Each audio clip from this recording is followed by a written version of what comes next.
बिस्मिल्लाहिर्रहमानिर्रहीम। अस्सलाम वालेकुम। आज हमने पढ़ना है page number 78, electricity.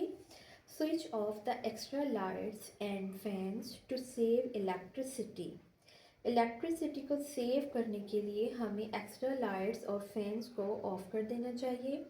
Switch over to energy saving methods and LEDs. Switch over to energy saving method. Switch over का मेथड यूज़ करना चाहिए और एलईडीज यूज़ करने चाहिए। दीज डेज आजकल solar energy is another method. आजकल जो solar energy का मेथड है वो भी एक दूसरा मेथड है, एनदर दूसरा मेथड है जिसकी वजह से हम अपनी इलेक्ट्रिसिटी को सेव करते हैं। दैट कैन हेल्प अस, जो कि हमारी मदद करता है इन सेविंग इलेक्ट्रिसिटी, हमारी बिजली को बचाने के लिए। सोलर मेथड से हमारी जो है इलेक्ट्रिसिटी सेव होती है। आजकल जो लोग हैं वो ज़्यादातर सोलर पैनल यूज़ करते हैं ताकि हम अपनी बिजली को सेव कर सकें। Here are a few points to follow for saving electricity। कुछ मेथड्स हमें बताए गए हैं, कुछ पॉइंट्स जिसकी वजह से हम अपनी बिजली को सेव कर सकते हैं। मस्ट डू यानी कि जो हमें करना चाहिए। सबसे पहले हमें ये देखना चाहिए कि हमें जो गैर ज़रूरी लाइट्स हैं हमारी, उनको हम ऑफ़ कर दें। उसके बाद हमें नेचुरल लाइट यूज़ करनी चाहिए, यानी कि सूरज की रोशनी में हमें ज़्यादा से ज़्यादा काम करने चाहिए। Unplug electronics when not in use. जब इलेक्ट्रॉनिक्स की मशीनरीज हम यूज़ ना करें तो हमें उनको अनप्लग कर देना चाहिए, उनका प्लग निकाल देना चाहिए और उनका बटन बंद कर देना चाहिए ताकि हमारी बिजली एक्स्ट्रा ना लगे।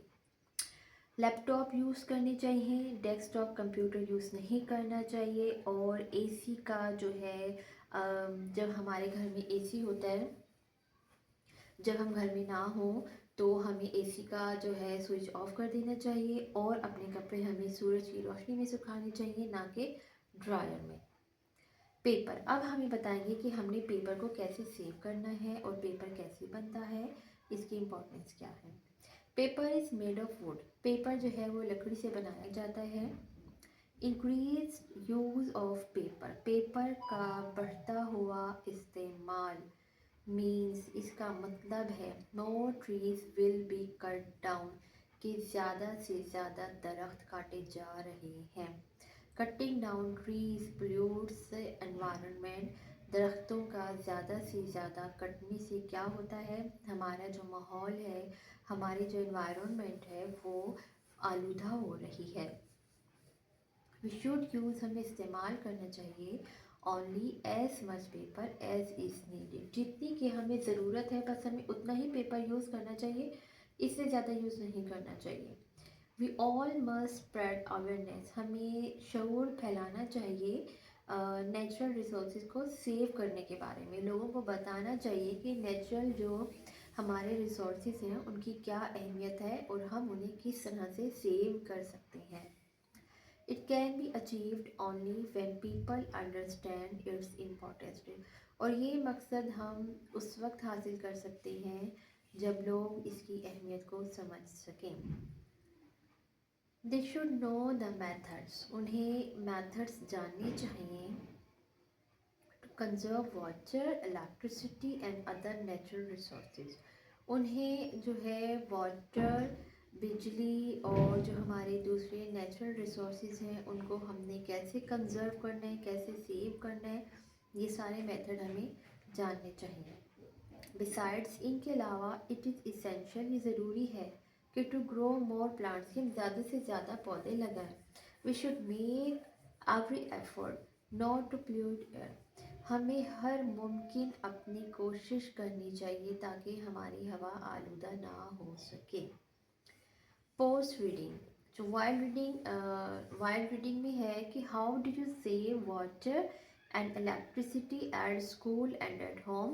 तो ये सारे मेथड्स हम स्कूल एंड घर के लिए भी रख सकते हैं और ये सारे मेथड्स भी यही हमारे घर और स्कूल के लिए यूज़ होंगे।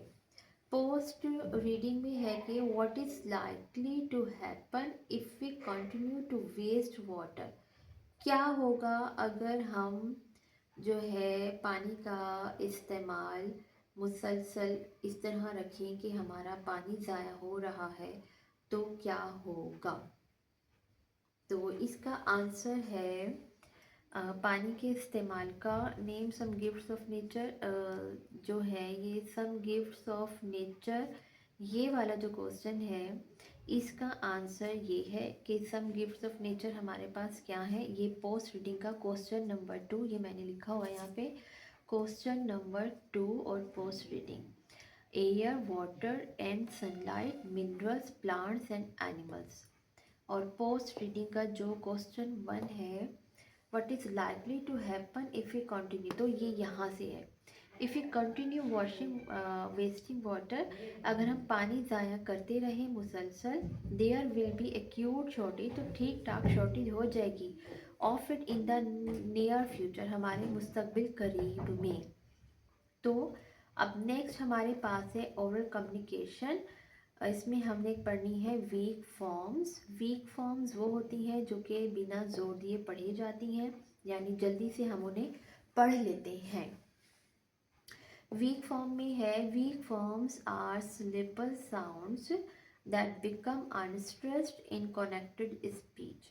वो ये कह रहे हैं कि वीक फॉर्म और सिलेबल साउंड्स तो होती हैं, लेकिन क्या होती हैं, वो जल्दी से बोल ली जाती हैं और उन पे हम जोर नहीं देते। तो क्वेश्चन रीड करते हैं। Practice weak form of do and have. What do you want to do today? In this sentence, the first do is weak and the second is stressed. तो इसका इन्होंने हमें एक्सरसाइज में इसके जो क्वेश्चन दिए हैं वो ये हैं। I have found my lost phone. Second है I found my lost phone. I in the second sentence is weak. जो सेकेंड सेंटेंस है हमारे पास कोमा के साथ VE, ये शॉर्ट फॉर्म भी कहलाती है, तो ये हमारे साथ वीक फॉर्म है। और इट इज़ वीक है बिकॉज, क्योंकि क्यों वीक है ये, क्योंकि वी हैव यूज कॉन्ट्रैक्शन, क्योंकि हमने कॉन्ट्रैक्शन यूज़ की है इन दिस सेंटेंस, इस सेंटेंस में। तो शॉर्ट फॉर्म भी है और कॉन्ट्रैक्शन भी यूज़ हुई है, इसलिए ये क्या कहलाएगी, ये कहलाएगी वीक फॉर्म, जिसको हम जल्दी से पढ़ लेते हैं और हम इस पर स्ट्रेस नहीं देते। सेकेंड क्वेश्चन है स्पीक टू सेंटेंसेस। 2 सेंटेंस हमने बोलने हैं यूजिंग, जिसमें हमने यूज़ करना है डू और have in the weak form. तो इसमें आप कुछ भी लिख सकते हैं, आई डू माई वर्क, इसको आप वीक फॉर्म में करें, और आई हैव ए बैग, इसको आप वीक फॉर्म में करें। ये काम तो बच्चे भी आसानी से कर सकते हैं। लर्निंग टू स्पीक में हमें एक एक्टिविटी दी गई है जिसमें ग्रुप बनाना है हमने, इंटू 3 इक्वल ग्रुप्स, 3 ग्रुप्स होने चाहिए जिसमें हम नेचुरल रिसोर्सेज के बारे में बात करेंगे। हर ग्रुप अपनी स्पीच तैयार करेगा और जो है you may take help from the given tips, जो हमें टिप्स दिए गए हैं, ये वाला टिप जो है इससे हम जो है अपनी एक दूसरे की स्पीच को तैयार कर सकते हैं और इसको हम डिस्कस कर सकते हैं। साइट वर्ड्स वो होते हैं वो जुमले जो किसी भी सबक में बार बार आते हैं। ये इनफैक्ट डायलॉग की डेफिनेशन है कि वो जुमले जो हम बात करते हुए बोलते हैं, ये है डायलॉग की डेफिनेशन। और ये है साइट वर्ड्स की, वो जुमले जो किसी भी सबक में बार बार आते हैं। Say and spell the given words. First है warm, clean, second and diet. अब हमारे पास आता है कि रीडिंग एंड क्रिटिकल थिंकिंग। सोचें, पढ़ें, तनकीदी नज़र से सोचें और उसके बाद आप क्वेश्चंस के आंसर दें, जो कि हमने रीडिंग में ही पॉइंट आउट कर लिए थे। Answer the following questions. How can we avoid wasting water? तो इसका आंसर हमारे पास ये है, ये सारा। आप इसमें से कुछ भी लिख सकते हैं, 2 पॉइंट्स लिख दें या सारे लिख दें या 1 लिख दें या 3 लिख दें, ये सारे जो हैं हमारे पास क्वेश्चन 1 के आंसर हैं। Write 2 points to save electricity. कोई से 2 पॉइंट आप लिख लें, यहाँ मैंने 2 को पॉइंट आउट किया है, आप बेशक सारे लिख सकते हैं, सारे याद कर लें, पेपर में आपको जितना याद आए आप उतना लिख दें। What is paper made of? Paper किस तरह बना? Paper is made of would. What causes environment pollution? क्या कॉजेज हैं जिसकी वजह से हमारी जो है एनवायरनमेंट क्या हो रही है, पोल्यूट हो रही है। हमारे एनवायरनमेंट जो है वो क्यों पोल्यूट हो रही है? क्योंकि ज़्यादा से ज़्यादा जो है वो दरख्त हमारे जलाए जा रहे हैं, इस वजह से जो है हमारी एनवायरनमेंट जो है पोल्यूट हो रही है। इसका आंसर है वो यहाँ तक है, cutting down trees pollutes environment. यानी ये क्या है कि जो दरख्तों को ज़्यादा से ज़्यादा जो काटा जा रहा है, इस वजह से हमारे एनवायरनमेंट पोल्यूट हो रही है। तो बच्चों, आज थी हमारी ये वीडियो, पेज नंबर हमने पढ़ा 78 और 79। तो बच्चों, इसके साथ साथ दुनियावी तालीम के साथ साथ हमें दीनी तालीम भी हासिल करनी चाहिए। तो उसके लिए मैंने सोचा कि कुछ थोड़ी बहुत इंफॉर्मेशन हमें होनी चाहिए, कि आज मैं आपको बताऊंगी अपने कुरान मजीद के बारे में, कि कोशिश करूंगी कि मैं आपको अपनी हर वीडियो में हर सूरत के बारे में कुछ ना कुछ बताऊं। तो सबसे पहले हम देखते हैं कि कुरान मजीद में 30 सिपारे हैं। 30 सिपारों में जो पहला सिपारा है हमारे पास अलिफ लाम मीम, इसमें अलिफ लाम मीम की पहली सूरत है सूरत फातिहा और दूसरी सूरत है सूरत बकरा। तो आज हम पढ़ेंगे सूरत फातिहा के बारे में, कि सूरत फातिहा एक तो ये कि ये मक्की है क्योंकि ये मक्का मुकर्रमा में नाजिल हुई थी। इसकी 7 आयात हैं, एक रुकू है।